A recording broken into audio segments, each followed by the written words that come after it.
আরব আমিরাত পাকাপাকিভাবে এবার ইসরায়েল এবং আমেরিকার অংশ হয়ে গেল। যে কথা আমরা গত কয়েকদিন ধরে বলছিলাম যে আরব আমিরাত অর্থাৎ দুবাই বা আবুধাবি এই মুহূর্তে ইসরায়েল ও আমেরিকার ভৌগোলিক অংশ। এখন কোনোভাবেই আরব আমিরাত আর আরব দুনিয়ার দেশ নয়। আর আজ আরো এক ধাপ এগিয়ে আরব আমিরাত ওপেক সংস্থা থেকে তার সদস্যপদ খারিজ করে দিল। 1 মে থেকে আরব আমিরাত আর ওপেকের অংশ নয়। গোটা পৃথিবীতে যখন জ্বালানির দাম সীমাহীনভাবে বাড়ছে, পৃথিবীতে তৈরি হয়েছে জ্বালানি নিয়ে এক গভীর অস্থিরতা, সেই মুহূর্তেই ডোনাল্ড ট্রাম্পের প্রলোভনে, ইসরায়েলের চাপে আরব আমিরাত এই মুহূর্তে আরো পাকাপাকিভাবে ইসরায়েল এবং আমেরিকার পক্ষ নিয়ে ওপেক থেকে অফিসিয়ালি প্রস্থান করলো। আর এই খবরে গোটা পৃথিবী এখন তোলপাড়। ওপেক অর্থাৎ organisation of petroleum exporting countries, আরব দেশগুলি মূলত এবং তার সঙ্গে ভেনেজুয়েলা নিয়ে 1960 সালের 14 সেপ্টেম্বর তৈরি হয়েছিল এই প্রতিষ্ঠান।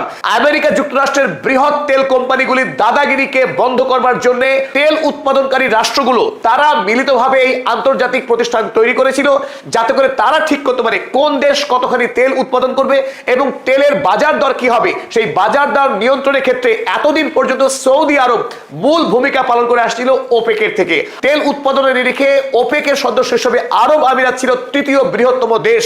সেই আরব আমিরাত আজ শেষ পর্যন্ত জায়নবাদী ইসরায়েল রাষ্ট্র এবং আমেরিকার সঙ্গে গাঁটছাড়া বেঁধে শেষ পর্যন্ত ওপেক থেকে তার সদস্যপদকে খারিজ করে দিল। আর এখান থেকেই বড়সড় প্রশ্ন তৈরি হচ্ছে যে ইরান হরমুজ প্রণালীকে এতদিন ধরে বন্ধ রাখার ফলে মধ্যপ্রাচ্যের দেশগুলির বিদেশে তেল রপ্তানি যে এতদিন বন্ধ ছিল, ইরানের হাতে যে হরমুজ অস্ত্র ছিল সেই অস্ত্র আর ইরান কাজে লাগাতে পারবে কিনা।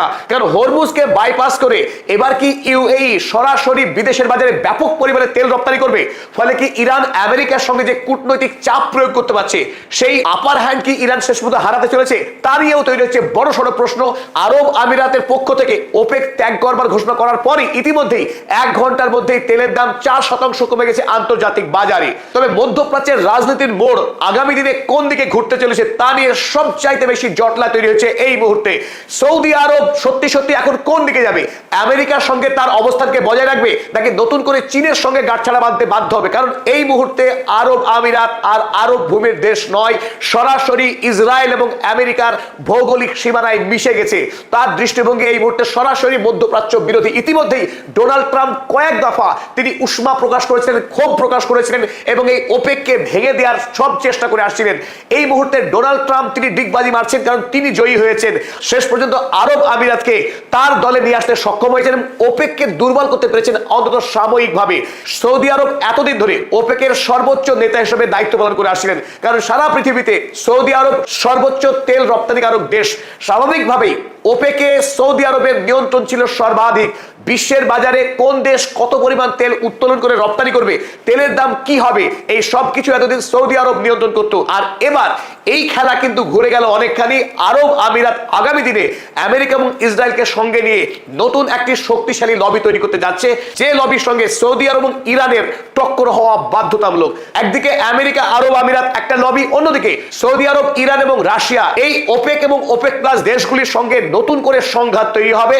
ইরান এই মুহূর্তে পেট্রো ডলারকে ধ্বংস করবার জন্য, অর্থাৎ ডলারের মাধ্যমে তেল বিক্রি করার যে রীতি 1974 সাল থেকে চলে আসছিল, সেই রীতিকে ভেঙে ইউয়ানের মাধ্যমে তেল বিক্রি করাতে চাপ প্রয়োগ করছিল ইরান। এবং সেই গতি আগামী দিনে আরো মারাত্মকভাবে ত্বরান্বিত হওয়ার সম্ভাবনা তৈরি হলো।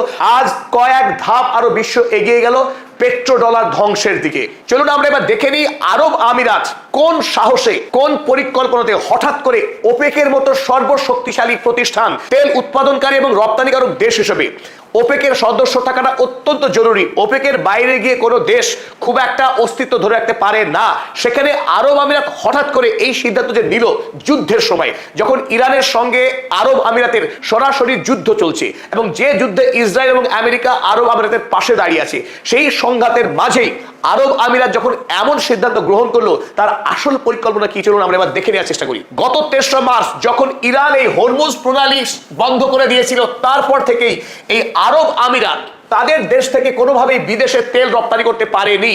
যখন তেল রপ্তানি বন্ধ রয়েছে এতদিন ধরে, স্বাভাবিকভাবেই আরব আমিরাতের অর্থনীতির ভাড়ারে কিন্তু টান পড়তে শুরু করেছিল।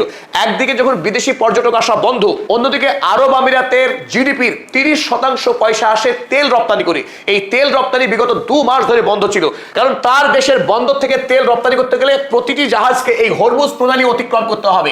আর হরমুজ প্রণালীতে IRGC রীতিমতো ব্লকেড করে বসে আছে, ফলে আরব আমিরাত বিগত 2 মাস ধরে তেল রপ্তানি করতে পারেনি।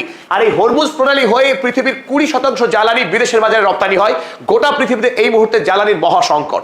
আর এই প্রেক্ষিতে আরব আমিরাতের লক্ষ্য, এই আরব আমিরাতের মধ্যে এই হাবশান থেকে এক সুদীর্ঘ পাইপলাইন আছে, যে পাইপলাইনের মাধ্যমে ক্রুড অয়েল বহন করে নিয়ে গিয়ে সোজা ফুজাইরা বন্দরে পৌঁছে দেওয়া যায়। আর এই বৃহত্তর পাইপলাইনের সঙ্গে যুক্ত হয়েছে দেশের অসংখ্য তেল উৎপাদনকারী। আর এই বৃহত্তম পাইপলাইনের সঙ্গে যুক্ত হয়েছে আরব আমিরাতের বিভিন্ন তেল উৎপাদন কেন্দ্র থেকে আসা পাইপগুলি। অর্থাৎ আরব আমিরাতের লক্ষ্য গোটা দেশের তেলকে এই পাইপলাইনের মাধ্যমে ফুজাইরা বন্দরে নিয়ে আসা এবং ফুজাইরা বন্দর থেকে বিদেশের বাজারে রপ্তানি করা। এই ক্ষেত্রে আমেরিকা যুক্তরাষ্ট্র জিম্মি হয়েছে। আরব আমিরাতের প্রতিরক্ষাকে গ্যারান্টি দিচ্ছে আমেরিকা যুক্তরাষ্ট্র, কারণ ডোনাল্ড ট্রাম্পের এই মুহূর্তে প্রধান লক্ষ্য বিশ্বের বাজারে তেলের দাম কমিয়ে আনা, আমেরিকার মানুষকে স্বস্তি দেওয়া। সেই ক্ষেত্রে একটা মাস্টার স্ট্রোক ডোনাল্ড ট্রাম্পের। ইতিমধ্যেই আমরা জানি যে আরব আমিরাতে ইসরায়েল প্রথমবারের মতো আয়রন ডোম প্রতিষ্ঠা করেছে এবং এই মুহূর্তে ইসরায়েলের সেনারা আরব আমিরাতে অবস্থান করছে। আমরা আগেই দাবি করেছি ইসরায়েল এবং আমেরিকার সঙ্গে আরব আমিরাতের এই মুহূর্তে কোনো রাষ্ট্রীয় আর বিভাজন নেই, তারা এক এবং একাকার হয়ে গেছে।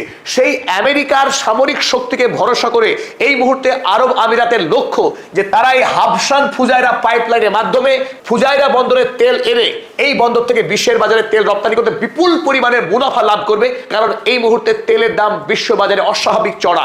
সেই লাভই করতে চাইছে আরব আমিরাত। আমেরিকা এই ফুজাইরা দ্বীপের নিকটেই তারা নৌ অবরোধ চালাচ্ছে। আরব আমিরাতকে আমেরিকা গ্যারান্টি দিয়েছে তাদের যে নৌবাহিনী যারা এই মুহূর্তে এখানে নৌ অবরোধ চালাচ্ছে তারা নিরাপত্তা দিয়ে এই তেল বিশ্বের বাজারে রপ্তানি করবে। কিন্তু এখন প্রশ্ন হলো, ইরান এই ফুজাইরা দ্বীপে যুদ্ধকালীন সময় একাধিকবার আক্রমণ চালিয়েছে। আগামী দিনে ইরানের আক্রমণের হাত থেকে এই ফুজাইরা দ্বীপ রক্ষা পায় কিনা সেটা।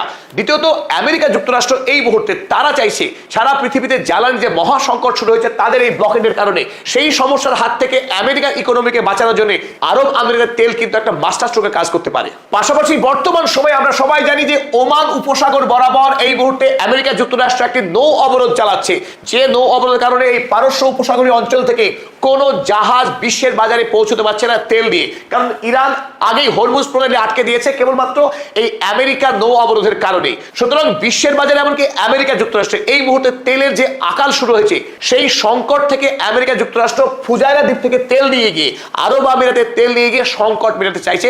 আর সেই ক্ষেত্রে ডোনাল্ড ট্রাম্প আরো একবার বিশ্বের কাছে নিজেকে নায়ক হিসেবে প্রতিপন্ন করার একটা বিরাট সুযোগ। আর সেই লোভেই ডোনাল্ড ট্রাম্প আরব আমিরাতকে ওপেক থেকে বেরিয়ে আসতে বাধ্য করেছে একরকম বলা যায়। কিন্তু প্রশ্ন হলো, এখানে এই ফুজাইরা বন্দরে আমরা দেখেছি যুদ্ধকালীন সময়ে ইরান একাধিকবার আক্রমণ চালিয়েছে, কারণ ফুজাইরা দ্বীপ থেকে ইরানের দূরত্ব আহামরি কিছু নেই, অনায়াসেই ড্রোন বা মিসাইল হামলা চালানো সম্ভব ইরানের পক্ষে। এখন দেখার বিষয়, আরব আমিরাত যদি জায়নবাদী ইসরায়েল এবং আমেরিকার সঙ্গে সামরিক বিষয়ে আরো বেশি অগ্রসর হয় এবং ইরানকে আক্রমণের ধৃষ্টতা দেখায়, তাহলে কিন্তু এই মধ্যপ্রাচ্যে একটা বৃহত্তর সংঘাত শুরু হওয়ার সম্ভাবনা আরো প্রকট হলো। এই আলোচনার প্রেক্ষিতে আমরা এই কথা স্পষ্ট বলতে পারি যে সৌদি আরব, ইরান এবং রাশিয়া তারা একটি ব্লকে ভাগ হয়ে গেল, ওদিকে আরব আমিরাত, আমেরিকা এবং ইসরায়েল তারা আরো একটি ব্লকে ভাগ হয়ে গেল। আর ধীরে ধীরে আরব আমিরাত জায়নবাদের সঙ্গে একাকার হয়ে যাচ্ছে। স্বাভাবিকভাবে এখন প্রশ্ন উঠে যাচ্ছে, হোয়াট ইজ নেক্সট? তেল রপ্তানিকারক দেশগুলির ভবিষ্যৎ কোন দিকে যাচ্ছে? সৌদি আরব বিশেষ করে পৃথিবীর সর্ববৃহৎ তেল রপ্তানিকারক দেশ, যার কাছে পৃথিবীর সবচাইতে উন্নত মানের সর্বাধিক তেলের মজুত রয়েছে এবং এতদিন পর্যন্ত বিশ্ব তেল বাজারকে যে এককভাবে নিয়ন্ত্রণ করে এসে, সেই সৌদি আরবের জন্য ভবিষ্যৎ কিন্তু অত্যন্ত বিপজ্জনক হয়ে গেল। কারণ আমেরিকা যুক্তরাষ্ট্র এই মুহূর্তে সৌদি আরবের উপরে আরো ব্যাপক পরিমাণ চাপ প্রয়োগ করার চেষ্টা করবে। সৌদি আরব কি সেই চাপের কাছে নতি স্বীকার করবে, নাকি রাশিয়া এবং ইরানের সঙ্গে তার বোঝাপড়াকে আরো শক্তিশালী করবে এবং চীনকে এই দলে নিয়ে নতুন করে একটা পাওয়ার ব্লক, যেটা ইতিমধ্যেই তৈরি হচ্ছে, ইরান, রাশিয়া এবং চীনকে নিয়ে যে নতুন সমীকরণ তৈরি হচ্ছে পৃথিবীতে ইতিমধ্যেই, যে পাওয়ার ব্লকে সৌদি আরব কিন্তু এখনো পর্যন্ত আসেনি। এমনকি ইরান যুদ্ধে ইরানের পক্ষে অভিযোগ সৌদি আরব বরং ইরানের বিরুদ্ধেই কাজ করেছে এবং আমেরিকা যুক্তরাষ্ট্রকে সমস্ত রকম সহযোগিতা করেছে ইরানের বিরুদ্ধে এই যুদ্ধে। সেই অবস্থান কি পাল্টাতে বাধ্য হবে সৌদি আরব, সেটাই এখন দেখার। তবে একথা বলা যেতেই পারে যে সৌদি আরব কোনোভাবেই আমেরিকার ফাঁদে পা দেবে না, কারণ আমেরিকার পাতা ফাঁদে যদি পা দেয় সৌদি আরব, আগামী দিনে তেলের বাজারে সৌদি আরবের যে কর্তৃত্ব রয়েছে সেই কর্তৃত্ব সম্পূর্ণরূপে হারাবে এবং তাদের দেশের তেল আগামী দিনে আমেরিকা অবাধে লুট করতে শুরু করবে। তাই এই মুহূর্তে মধ্যপ্রাচ্যের রাজনীতি আরো ভয়ঙ্করভাবে ঘোলাটে হলো এবং আরব আমিরাত, দুবাই এবং আবুধাবির যে দেশ, শারজার যে দেশ, সেই দেশ কিন্তু আর মধ্যপ্রাচ্যের অংশ রইল না। এই দেশ পুরোপুরি আমেরিকার কাছে বিক্রি হয়ে গেল, নতি স্বীকার করে দিল। পদাতিক সবসময় চেষ্টা করে আপডেটেড খবর আপনাদের সামনে উপস্থিত করার। এই মুহূর্তে পদাতিক প্রথম বাংলা ইউটিউব চ্যানেল হিসেবে আপনাদের কাছে এই খবর পৌঁছে দিল। কাল আশা করছি সারা পৃথিবীতে নতুন করে এই আরব আমিরাতের ওপেক ত্যাগ নিয়ে ব্যাপক প্রভাব পড়বে, সারা পৃথিবীতে অসংখ্য খবরাখবর হবে। কাল আবার এই বিষয়ের উপরে বিস্তারিত ভিডিও নিয়ে আবার আপনার সামনে উপস্থিত হব। ততক্ষণ জন্য বিদায়।